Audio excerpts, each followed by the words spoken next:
사도행전 9장 27절에서 31절까지 찾으신 줄 알고 봉독합니다. 바나바가 데리고 사도들에게 가서 그가 길에서 어떻게 주를 본 것과 주께서 그에게 말씀하신 일과 다메섹에서 그가 어떻게 예수의 이름으로 담대히 말하던 것을 말하니라.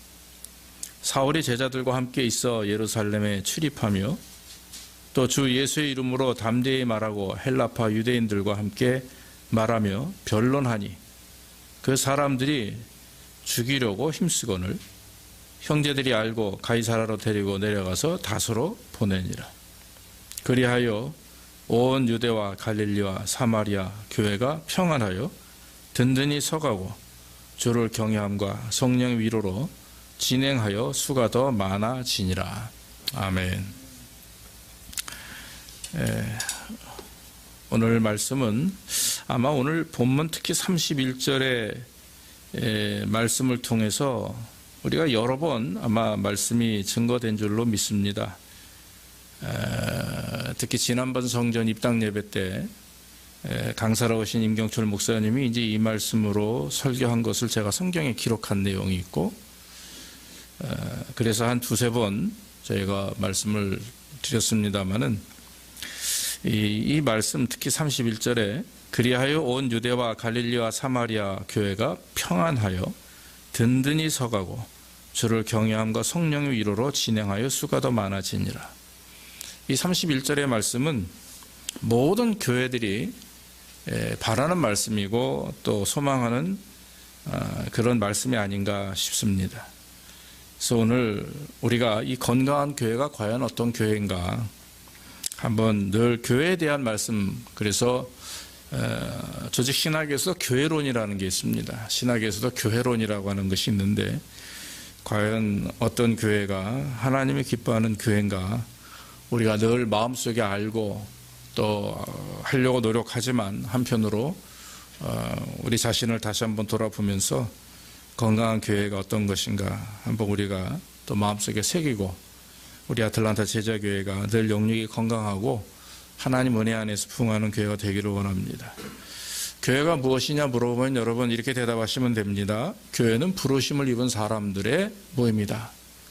부르심을 입은 사람들이 무엇입니까? 바로 예수 그리스도를 주로 시인하는, 예수님을 구주로 이렇게 받아들이고 인정하는, 그래서 구원받은 사람들이 모이는 곳이 교회입니다.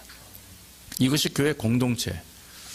그래서 또 성경에 나오는 교회는 에베소서 말씀에 그리스도의 몸이라고 했습니다. 머리 대신 예수님의 또 교회, 그리고 몸 대신 그리스도의 교회.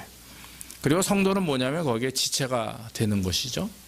그래서 지체, 이 손과 발과 이 지체가 된 우리들이 그리스도의 몸에 붙어 있는 거죠. 그래서 이 지체들이 원활하게 활동하고 움직여서 상호 보완하고 협조하는 가운데 주의 몸된 교회를 건강하게 세워나가는 것입니다. 그래서 여러분들과 저는 지체입니다. 한 분 한 분 지체이기 때문에, 성도 한 분이 지체이기 때문에 아프면 교회가 아픈 거고, 교회 한 분이 고통을 당하면 교회가 고통을 당하는 것이고, 만약에 한 분이 교회를 나가시면 같이 아파하고 힘든 거죠. 그렇기 때문에 우리가 이게 지체입니다. 인간적인 무슨 관계 때문에 아니면 정 때문에 뭐 이런 것도 있겠지만, 그러나 진짜 영적인 부분에 있어서 중요한 것은 지체이기 때문에 그렇죠. 지체이기 때문에. 그래서 여러분, 교회는 사실 교회다워야 됩니다. 그리스도의 몸인 교회, 그리고 성도가 지체이기 때문에 서로 연합하고 하나 되고 이러면서 오직 그리스도만이 드러나는 교회가 될 때에 건강한 교회가 되는 것이죠. 그래서 교회는 하나님의 임재하심이 있습니다. 교회는 성령께서 이렇게 함께 하시는 게 교회입니다. 그리고 말씀과 어떤 성령의 역사가 있고 우리가 그 말씀과 성령의 역사를 경험하면서 하루하루의 삶을 주님이 기뻐하는 삶을 사도록 하는 것이 그것이 교회요. 또 교회 하나님이 교회를 통해서 바라시는 부분이고 또 복음을 증거하고 증거해서 수가 더 많아지는 것 그거죠. 오늘날은 교회 부흥하면 얼마나 큰 교회 있느냐 많이 이렇게 좀 세속화됐습니다. 그래서 교회가 커야 프로그램이 좋아야 또 여러 가지 이제 가장 핵심적인 요인이 아닌 부수적인 요인들에 의해서 교회가 확장되는, 성장하는 교회도 있지만, 그러나 성경에 나타나는 교회들을 가만히 보면 참 이런 교회가 되는구나, 오늘날 우리들의 교회가 이런 교회가 된다라고 하는 생각을 할 때가 많이 있죠. 마태복음 16장 18절에서 베드로에게 주님이 이렇게 말씀합니다. 내가 이 반석 위에 교회를 세우리니 음부의 권세가 이기지 못하리라 그랬어요. 그 베드로의 신앙 고백 위에 사람들이 나를 누구라 하느냐, 뭐 이 사람 저 사람 뭐라 대답을 하는데 베드로가 그러죠. 주는 그리스도시요 살아계신 하나님의 아들입니다 라고 하는 신앙 고백을 하니까 예수님이 그래, 교회는 온전한 신앙 고백 위에 세워지는 게 교회죠.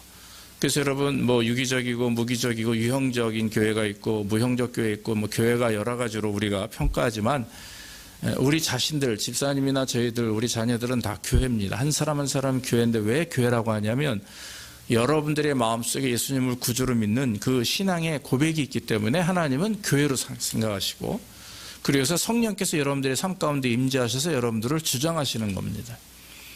그래서 양심의 가책을 느끼고 신앙적인 어떤 말씀 안에서 스스로 평가하고 이건 해야 될 일, 이것은 해서는 안 될 일, 그 다음에 주일날 하나님 앞에 예배해야 되는 것, 뭐 여러 가지 삶 속에서 신앙적인 선을 결정하고 여러분들이 하나님의 은혜를 체험하는 것, 그것은 성령님이 여러분을 주장하시고 여러분들이 교회가 되기 때문에 그것이 가능한 것이죠. 그래서 이런 온전한 믿음과 신앙 고백 위에 세워진 교회는 오늘 성경 말씀이 뭐라고 그래요? 음부의 권세가 이기지 못하리라 그랬어요. 마태복음 말씀대로. 그래서 여러분, 우리가 두려움이 없이 진정한 믿음을 가지면, 겨자씨만한 믿음이라도 그것이 진정한 믿음이면 산을 들어서 바다에 던지울 수도 있는 것이고, 이런 마귀의 유혹과 여러 가지 삶의 어려움과 고통도 당연히 믿음으로 이겨낼 줄로 믿습니다. 그래서 우리 교회가 정말, 또 우리 성도님들이 각 개인의 교회로서 우리가 연합 공동체가 됐고 연합교회가 되었는데, 이런 우리 제자교회가 정말 하나님이 기뻐하시는 그런 아름다운 건강한 교회가 되기를 원합니다. 오늘 성경 말씀해 보니까 건강한 교회는 한 사람의 변화를 통해서 이루어졌습니다. 31절 말씀해 보면 초대교회가 든든히 서갔다고 말하는데, 문장 중에 보면 그리하여라고 하는 말씀이 나오죠. 이 그리하여라고 하는 말씀은 그 전 말씀, 그러니까 30절 그 이전의 말씀을 연결해서 하는 접속사죠. 그리하여, 뭐 그래서, 이 같은 의미입니다. 그러니까 문장의 앞뒤를 연결해서 설명하는 말씀인데, 사실 8장과 9장의 내용을 보면은 우리가 알다시피 그 교회 핍박이 나옵니다. 사도 이제 스데반이 돌에 맞아 죽은 이후에 그 당시 사울이 그 자리에 있었어요. 돌에 맞아 죽는 모습을 보고 마땅히 여겼어요. 저 사람, 저놈은 죽어야 마땅한 놈이야. 감히 우리 유대교를 대항하고, 그리고 어떤 다른 종교를 믿는 정말 이단시 여겼던 거죠.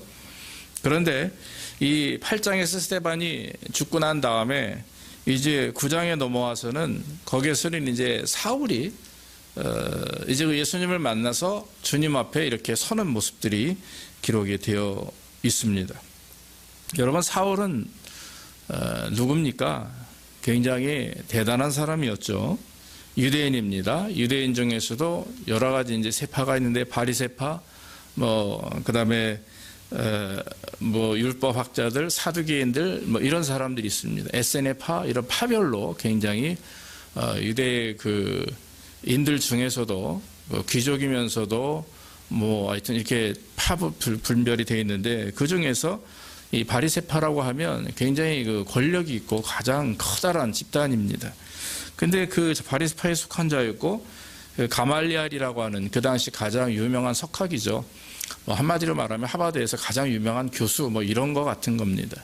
이제 그런 사람 밑에서 공부를 했던 사람이라고 고백을 하죠. 그리고 유대인이지만 로마 시민권을 가진 사람이었고, 부자였고, 그리고 특징이 있는데, 이 사울은 그 당시 사용되는 모든 언어를 다 말하고 쓰고 했던 사람입니다. 그래서 히브리어나 헬라어나 아람어 같은 모든 그 당시 모든 언어를 다 통달했던 사람이었습니다. 그만큼 똑똑한 사람이었던 것이죠.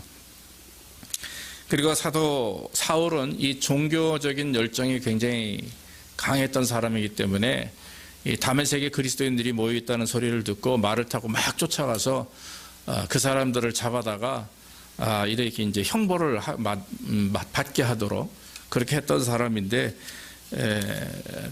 다메섹 도상에서 예수님을 만나게 되죠. 그 전에도 이 사울의 업적은 유대인들에게 굉장히 이슈가 됐었습니다. 그런데 오늘 보니까 이 사울이 예수님을 만난 다음에 이 제자들 앞에 옵니다. 하나님께서 이 사울을 선택한 이유는 다른 것이 아니라 이방인들에게 복음을 증거하기 위함이다 라고 성경은 말씀하고 있죠. 그래서 사도행전 9장 15절에 보면 이 사람은 내 이름을 이방인과 임금들과 이스라엘 자손들 앞에 전하기 위하여 택하신 나의 그릇이라 이렇게 말씀을 하고 있습니다. 하나님께서 이 사울을 통해서 유대인들에게 복음을 증거해서 변화가 되기를 원했고 또 더 나아가서는 이방 사람들에게 복음을 증거해서 이방의 모든 사람들이 변화되기를 원했다라고 하는 것이죠. 그러니까 한 사람 사울의 변화는 기독교에 커다란 영향을 끼치게 되었습니다. 특히 초대교회에 엄청난 영향을 끼치게 되었던 것이죠. 어느 역사신학자는 이렇게 말합니다. 예수께서 사울을 바울로 변화시켰고 사울은 세계를 변화시켰다. 그래서 새 역사를 쓰게 했다. 이렇게 얘기를 했습니다.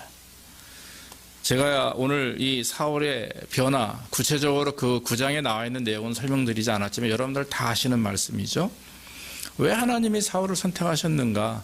사울이 가지고 있는 재능도 있고 다 중요하지만 중요한 것은 뭐냐면 사울을 통해서 사울의 변화가 그 당시 유대인들과 초대교인들과 나아가서 초대교회를 설립하는 데 얼마나 큰 영향을 미쳤느냐 하는 것입니다. 그래서 여러분, 저와 여러분들의 한 사람의 변화가 얼마나 중요한지 모릅니다. 우리의 변화, 김성희 목사라는 사람의 변화가 얼마나 중요한지 몰라요? 그리고 우리 집사님들, 우리 성도님들, 자녀분들의 변화가 얼마나 중요한지 모릅니다. 그래서 한 사람이 변화될 때 내가 변화되면 내가 속해 있는 가정이 변화되고 자녀들과 가족이 변화되고 또 그 지역이 그 공동체가 나아가서 교회가 변화되는 역사를 경험하게 되는 것이죠. 요한복음 12장 24절에도 한 알의 밀이 땅에 떨어져 죽지 아니하면 한 알 그대로 있고 죽으면 많은 열매를 맺는다 그랬어요. 예수님이 누룩의 변화도 그 비유로 말씀하셨습니다. 죽음한 누룩 하나가 그것이 곰팡이입니다. 퍼지게 되면 어때요? 엄청나죠. 제가 빵을 좋아합니다. 그래서 빵을 하나 탁 이렇게 싸게 팔잖아요. 요즘에 이 가까운 지역에서. 식빵을 하나 사다 놨는데 한 2, 3일 아이들이 다 학교 가고 나니까 혼자 다 먹기가 싸보내야 되는데 잊어버렸어요. 그렇다고 빨리 냉동실에 넣어야 되는데 그러지도 못했어요. 그러거나 이런 데서 사는 것은 1불, 2불짜리는 1, 2주 지나도 곰팡이가 잘 안 쓸더라고요. 근데 한국 빵집에서 산 거는 금방 2, 3일 지나니까 벌써 파란 점이 하나 이렇게 딱 있는 거예요. 처음에 그걸 못 보고 열심히 먹었어요. 근데 그 다음에 또 먹으려고 보니까 이게 한 개가 아니라 여기저기 나중에는 그 빵 전체가 퍼렇게 이렇게 물 들어가는 모습을 보면서 굉장히 이걸 내가 먹었구나, 조심해야겠다라고 하는 생각을 한 적이 있습니다. 작은 것 하나가 전체를 변화시킵니다. 곰팡이는 나쁜 의미에서 썩게 만들지만 이 한 알의 밀이 땅에 떨어져 썩어서 죽지 아니하면 이것은 헌신이나 이런 것도 의미하지만 중요한 것은요, 변화를 의미합니다. 내 자신이 죽고 내가 썩어지고 그래야 변화가 일어나는 거죠. 변화라고 하는 것은 내 안에 내가 살아있으면 변화가 되지 않죠. 내 안에 그리스도가 살아계시고 내 아집, 교만, 그 다음에 내가 추구하는 어떤 계획들, 고집들 이런 것들이 물러서고 물러나고 오직 그리스도의 뜻이 나설 때 우리는 진정한 변화를 얻게 되는 것입니다. 사도 바울이 어떻게 변화됐습니까? 다메섹 도상에서 예수님을 만났습니다. 부활하신 예수님을 만났어요. 그래서 예수님이 나의 구주라고 하는 사실을 확신하고 그 인생이 바뀌었다라고 하는 거죠. 그래서 여러분, 우리가 건강한 교회가 되기 위해서는 변화가 필요한데 누구의 변화인가? 바로 우리 개인의 변화가 필요하고 그 개인의 변화를 얻기 위해서는 예수님을 깊이 만나야 된다. 날마다 만나셔야 되죠. 날마다 예수님을 만나는 역사, 그래서 변화의 역사의 길을 주의 이름으로 축원합니다. 또 한 가지는 교회가 평안할 때 건강한 교회가 되는 거죠. 교회가 평안하여 든든히 서가고 그랬습니다. 본문의 내용을 가만히 보면 교회가 평안하다는 말의 의미가 사람들이 많다, 물질이 많다, 문제가 없다, 아니면 교회가 예배드리기 편안하다, 이런 이유가 아닙니다. 그것은 어떤 육신적인 우리의 삶 속에서 느껴지는 우리 편안함을 의미하는 게 아니라 교회 평안은 세상을 통해서 얻는 것이 아니고 하나님이 주시는 어떤 그런 평안을 의미하는 것이죠. 영적 평안뿐만 아니라 삶의 평안도 주시는 것을 의미합니다. 26절로 30절까지 보면은 변화된 사울의 모습을 제자들이 처음에 믿지 않죠. 사울이 제자들 앞에 나섰는데 사울이 워낙 유명한 사람입니다. 예수 믿는 사람들, 그리스도인들을 핍박하는데 유명한 사람이었기 때문에 제자들이 깜짝 놀라죠. 아니, 저 사람이 왜 여기 왔나? 얼마 전까지만 해도 저 사람을 피해서 우리가 도망 다녔는데 왜 저 사울이라는 인간이 우리 앞에 와 있을까? 순간 당황하고 겁을 먹었습니다. 그러나 아나니아와 제자들을 통해 자초지종을 듣고 나서 제자들은 마음을 열고 사울을 받아들이죠. 그러면서 이제 사울이 제자들과 같이 복음을 증거하는데, 이 변화되어 복음을 증거하는 사울에 대한 또 다른 시각이 있었는데 그게 누구냐면 유대인들이에요. 얼마 전까지만 해도 자기들과 같이 막 예수 믿는 사람들 잡으러 쫓아다니던 그 무리들, 주변에 있는 많은 사람들, 얼마나 유대인들에게는 사울이 유명한 사람이었었어요. 그랬을까요? 야, 사울이라는 사람 대단한 사람이야. 그냥 막 말 타고 가가지고 다 잡아들이고 너무 좋아. 이랬던 사람인데 갑자기 어느 날 확 바뀐 거죠. 외모도 바뀌고 눈빛도 바뀐 거예요. 특히 말이 바뀌었어요. 복음을 증거하기 시작을 합니다. 얼마 전까지만 해도 예수 믿는 사람들을 잡아 죽여야 된다고 외치던 사람이 이제는 예수를 믿으라고 복음을 증거하죠. 그러니까 어떻습니까? 유대인들이 공회를 열고 회의를 열어서 저 인간을 잡아 죽이자, 이런 죽이려고 하는 그런 음모들이 많았다라고 하는 것이죠. 그런데 재밌는 사실인 31절입니다. 그럼에도 불구하고 교회가 평안하며 든든히 서가고 그랬다라고 하는 것입니다. 아무리 여러분 진정한 교회는요, 외부에서 아무리 어렵고 힘들고 문제가 있어도 하나님을 믿는 성도들이 예수님을 나의 구주로 믿고 한 몸과 한 뜻이 되어서 나가게 되면 이런 환난과 어려움을 다 이겨내게 되는 것입니다. 그 가운데서 참 평안과 기쁨을 얻게 하시는 줄로 믿습니다. 비록 그 당시 초대교회가 외형적으로는 심각한 핍박과 어려움을 당했지만 성도들은 하나님이 주시는 참 평안과 기쁨을 얻게 되었다라고 하는 거죠.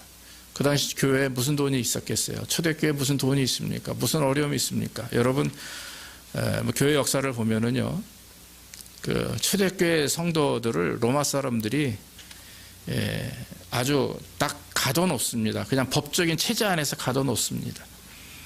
그래서 서명하게 만듭니다. 내 로마 황제에게 정말 그를 나의 구주로 믿을 정도로 충성을 다하겠다라고 하는 이 사인을 받아야 되는데 그리스도인들이 하지 않아요. 그러면 물건도 못 사게 합니다. 또 물건을도 못 팔게 합니다. 가게도 못 가게 합니다.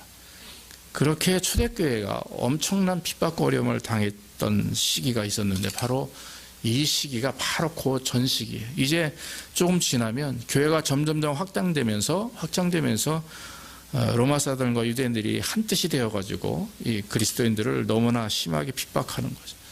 그래서 저는 로마 지하의 땅굴이 다 카타콤이다 이렇게 해서 여러분들 성지순례 혹시 가보시게 되면 그 지하 땅굴을 견학하게 됩니다. 그 땅굴을 파서 거의 그 안에 사람들이 2명이 지나갈 거리에 길도 있고 또 그 예배당도 있고 집도 있고 또 길 옆에는 이 채꽂이 북쉘브 같이 쭉 뚫어놔서 거기에는 수많은 사람들의 뼈가 쌓여 있어요. 그 안에서 죽은 사람들이 매장을 못하니까 그 시신을 그냥 길 옆에 이렇게 쌓아놓고 그렇게 살았던 비참한 시간을 수십 년 동안 오래, 거의 AD 330년까지 그렇게 한 300년 이상을 그렇게 사는 것으로 역사는 말하고 있습니다. 사랑하는 성도 여러분, 초대교회 성도들이 그런 핍박을 받으면서도 강하게 믿음을 지키고 이길 수 있었던 것은, 견딜 수 있었던 것은 예수님이 나의 구주라고 하는 사실과 부활신앙입니다. 우리가 비록 이렇게 환난과 어려움을 당하지만 우리 시대가 지나 우리의 자녀 시대, 그 이후에 우리 그리스도인들의 시대는 그리스도인 하나님을, 그리스도를 만나게 될 것이다. 부활의 주님을 만나게 될 것이다 라고 하는 부활신앙. 예수님도 말씀하셨죠. 예수님이 주시는 평안은 세상에 주는 것과 같지 않다, 그렇게 말씀을 했습니다. 큰 영적, 깊은 영적 체험을 말합니다. 그런 평안을 말합니다. 그렇기 때문에 마음에 근심이나 두려움할 이유가 없다라고 하는 것이죠. 사랑하는 여러분, 평안의 주인은 우리 하나님이신 줄로 믿습니다. 우리의 평안과 기쁨을 누리는 것이 많은 돈이 아니죠. 자녀의 잘됨도 아니고, 우리가 건강한 것도 사실 아니고, 이거는 이 땅에서 살아가는 그리스도인들이 주시는 하나님의 복이죠. 근데 진짜 우리가 기도하며 간구해야 될 것은 그리스도 안에서 참 평안인 줄로 믿습니다. 그래서 여러분, 저는 늘 기도하는 것이, 여러분들의 자녀나 여러분들의 사업이나 이런 것도 기도하지만 마지막 기도는 뭐냐면, 하나님 우리 집사님의 가정이 늘 주님 주신 평안 안으로 하나 되게 하옵소서. 그 주님이 주시는 평안함 속에서 하나가 될 때 우리 자녀들이 복을 얻게 되는 줄로 믿습니다. 누가 그런 말을 해요. 목사님, 배가 어떻게 뜨는지 아십니까? 어떻게 또? 배니까 뜨는 거지. 그런 생각을 해봤어요. 근데 간단하게 얘기를 합니다. 물이 배 안에 들어오지 않으면 배는 뜹니다. 이거 단순하죠. 아이들도 아는 사실 아닙니까? 만약에 배가 구멍이 나면 물이 들어오죠. 그러면 배는 가라앉습니다. 그러니까 배가 잘 둥둥 뜨기 위해서는 물이 배 안에 들어와서는 안 되죠. 사실 그렇습니다. 교회가 교회답기 위해서는 사악한 세상의 욕심이라든지 이런 것들이 교회 안에 들어오면 안 됩니다. 그래서 교만함이라든지 욕심이라든지 인간적인 방법이나 계획이나 이런 것들이 들어오면 안 되죠. 그래서 늘 고민합니다마는, 또 기도합니다마는, 어떤 일을 행하고 나서, 교회에서 어떤 일을 행하고 나면 꼭 마음속에 이거는 아니었구나, 이거 말고 좀 다르게 했었을 걸 하는 후회는 늘 합니다. 저도 그렇게 하고 있습니다마는, 저와 여러분들이 늘 신앙생활하면서 느끼는 경험 아니겠습니까? 우리의 신앙 생각, 즉 신앙적 생각이나 결정 속에 하나님의 뜻이나 말씀의 뜻이 아닌 우리의 욕심이나 우리의 계획대로만 움직인다면 분명히 그것은 아름답게 이루어지지 않을 것입니다. 그래서 여러분, 우리가 참 평안을 얻기 위해서는 우리 교회가, 또 우리 집사님들의 가정이 정말 그리스도가 주시는 참 평안으로 하나가 될 수 있도록 하나님의 뜻에 순종하시기를 주의 이름으로 축원합니다. 그래서 아무리 좋은 것이라도 과연 결정하기 직전에 이것이 과연 하나님이 원하시는 것인가, 하나님이 원하시는 것이라고 생각하고 했음에도 불구하고 문제가 있을 때가 많아요. 그러나 여러분, 그럴 때는 확신을 가지고도 기도하면서 하나하나 물리쳐 나갈 때 주님의 역사가 드러나게 되는 줄로 믿습니다. 이렇게 하나님의 뜻 안에 있는 교회가 평안한 교회가 되는 거죠. 마지막으로 성경에서 말씀하시는 31절 후반절에 주를 경외함과 성령의 위로로 진행하여 수가 더 많아지니라 그랬어요. 주를 경외함이라고 하는 것이 아시다시피 두렵고 떨리는 마음으로 섬기는 것을 의미합니다. 이 주님을 경외한다라고 하는 것, 특히 두렵고 떨림으로 섬긴다라는 말 안에는 여러 가지 의미가 있는데, 첫째는 예수님을 나의 주님으로 인정하는 것, 두 번째는 예수님이 내 인생의 최고의 가치가 된다는 것을 인정하는 것, 세 번째는 내 삶을 통해 주님을 섬긴다는 것, 그런 의미가 있습니다. 그래서 이런 예배, 하나님을 향한 예배와 헌신, 그리고 삶을 통해서 말씀에 순종하는 삶이 하나하나 이루어질 때 후회함이 없는 그런 진정한 신앙생활을 할 수가 있는 것이죠.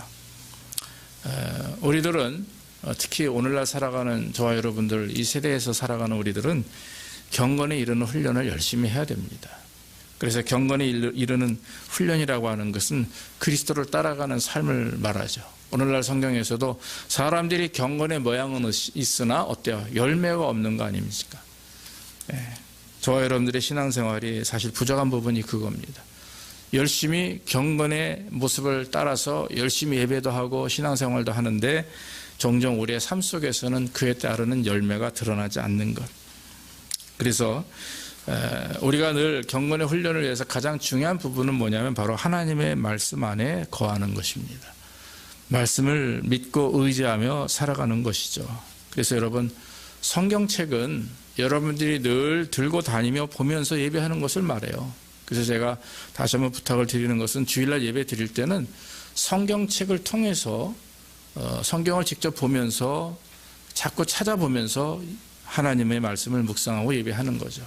그래서 여러분, 평일날 여러분들의 사무실이나 여러분들의 집의 책상이나 이런 곳에 성경이 날마다 있어야 됩니다. 그래서 시시때때로 하루에 적어도 30분씩은 성경을 보면서 그 말씀 안에서 역사하시는 내용들을 우리가 이해하고 순종하는 것이죠. 초대교회 성도들은요, 이 하나님의 말씀을 대하는 방법이 우리와 같지 않았습니다. 지금은 어때요? 성경이라는 것이 있습니다. 성경이 있고, 그래서 목사들도 신학대학을 나오고 뭐 공부하고 또 뭐 기도하고 그래서 일단 이 성경을 공부하죠. 우리 집사님들도 마찬가지입니다. 성경 공부를 하고 하죠. 성경이 제 핵심 포인트입니다. 그래서 여러분, 이 말씀, 성경을 떠나서는 살 수가 없어요. 일주일 내내 성경 한 번 안 보는데 말씀대로 살았다, 새빨간 거짓말이에요. 날마다의 묵상과 회개와 거듭남이 필요한데 성경 없이, 말씀 없이 어떻게 그게 가능합니까? 그리고 하나님 말씀대로 산다고 하고 주여 주여 기도하고 간구하고 달라고 하고 그러면 하나님이 고개를 돌리시죠. 그게 아니라 정말 하나님 말씀대로 살아야 되는데 말씀을 늘 묵상하면서 살아야 되는 거죠. 그게 성경이 필요한 겁니다. 그래서 여러분, 우리 교회 아이들 뭐 집사람이 하지만 뭐 이렇게 저녁에 뭐 함께 줌으로라도 이렇게 같이 성경을 읽는 것이 정말 우리에게는 그건 귀한 일이고 복된 일인 줄로 믿습니다. 근데 초대교회 성도들은 성경이라는 게 있었어요, 없었어요? 없었어요.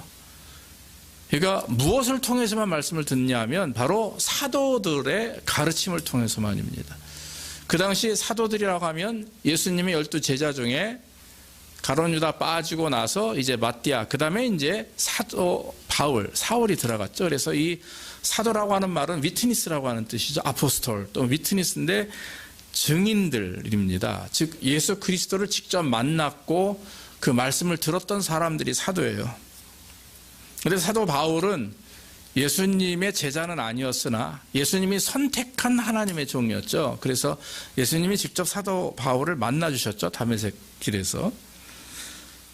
어쨌든 그 당시 이 사람들은 직접 주님을 체험했던 사람들을 통해서 말씀을 들었기 때문에, 그리고 이 바울이 나중에 이제 사도가 되어서 감옥에 갇히고 또 각 자기가 개척한 지역 교회마다 편지를 쓴 말씀들이 우리가 알다시피 로마서, 갈라디아, 에베소, 빌립보, 골로새, 디모데전후서 같은 말씀들이라고 하는 것이죠. 그래서 여러분, 지금과 그때는 말씀의 어떤 전달되는 매개체는 달라졌지만 동일한 것은 뭐냐면 하나님의 말씀이 증거된다라고 하는 것입니다. 그래서 여러분들이 묵상하는 성경책을 통해서 묵상하는 말씀대로 순종하고, 두 번째는 강단에서 들려지는 목회자들이 증거하는 말씀을 하나님의 말씀으로 받아들이고 순종하기를 주의 이름으로 축원합니다. 그러면 건강해져요. 우리의 영역이 건강해지고 또 우리 교회가 건강해지는 역사를 경험하게 되는 것이죠. 이런 모든 행위들이, 교회 안에서 이루어지는 일들이 성령의 인도와 은혜가 있을 때 가능한 것입니다. 그래서 성령의 위로는 성령님의 역사하심과 보살핌입니다. 성령 우리는 보혜사라고 합니다. 보호하시고 도우시는 분입니다. 은혜 주시는 분이 성령님이시죠. 그래서 성령의 역사, 즉 성령님의 위로와 보살핌이 우리와 함께 있을 때 우리는 건강한 그런 교회가 되는 것입니다. 그러므로 저와 여러분들이 늘 하나님의 말씀에 묵상하고 또 기도하면서 성령 체험을 위해서 간구하고 성령께서 우리 안에서 우리를 늘 주장하실 수 있도록 우리가 하나님 앞에 간구하는 것이 얼마나 귀한 일인지 모릅니다. 디모데전서 4장 7절로 8절에 망령되고 허탄한 신화를 버리고 오직 경건에 이르기를 연습하라. 육체의 연습은 약간의 유익이 있으나 경건은 범사에 유익하니 금생과 내세의 약속이 있느니라 그랬습니다. 하나님을 경외하는 것은 우리의 삶을 통해 하나님의 말씀을 순종함으로 드러납니다. 그리고 하나님이 영광을 드러냄으로 인해서 우리는 하나님을 경외하는 것이 되는 것입니다. 그래서 여러분들이 또 저희가 정말 늘 말씀을 묵상하고 그리고 삶 속에서 변화를 위해서 최선을 다하는 노력이 필요한 줄로 믿습니다. 그래서 저와 여러분들이 늘 예수님의 그런 사랑 안에서 주님과 연합하여 동행하고 날마다 개인의 신앙 안에서 말씀을 통해 변화되길 원하고 성장하길 원하며 간구하는 가운데 예수님이 주시는 참 평안과 은혜를 경험하기를 주의 이름으로 축원합니다. 그리고 늘 경건에 이르기를 훈련하십시오. 그래서 그 방법은 다른 게 없습니다. 하나님의 말씀을 따라 살아가려고 노력하는 것입니다. 그리고 양심에 걸리는 문제, 또한 어떤 이 세상 법 안에서 이탈하는 것, 행위들, 잘못된 것들은 우리가 삼가하고 오직 하나님 은혜 안에서 거룩한 하나님의 백성답게 믿음을 가지고 섬기며 사랑하며 특히 교회 안에서 이런 아름다운 생활을 이루어 나갈 때 우리 교회는 건강하고 평안하며 든든히 하나님의 말씀 안에서 서가는 교회가 될 줄로 믿습니다. 모쪼록 교회 받는 복을 통해서 저와 여러분들의 가정에도 넘치는 축복이 영원하기를 주의 이름으로 축원합니다. 기도하겠습니다. 하나님 감사합니다. 오늘도 말씀을 통해서 건강한 교회가 어떤 교회인지 깨닫게 하시니 감사합니다. 오늘 말씀대로 교회가 평안하며 더 든든히 서가되 주를 경외함과 성령의 위로로 날마다 숫자가 부흥하는 또 날마다 성도들의 삶에 큰 축복과 은혜가 있는 풍성함이 있는 그 우리 제자교회가 될 수 있도록 복을 더하여 주시옵소서. 예수님의 이름으로 기도하옵나이다. 아멘.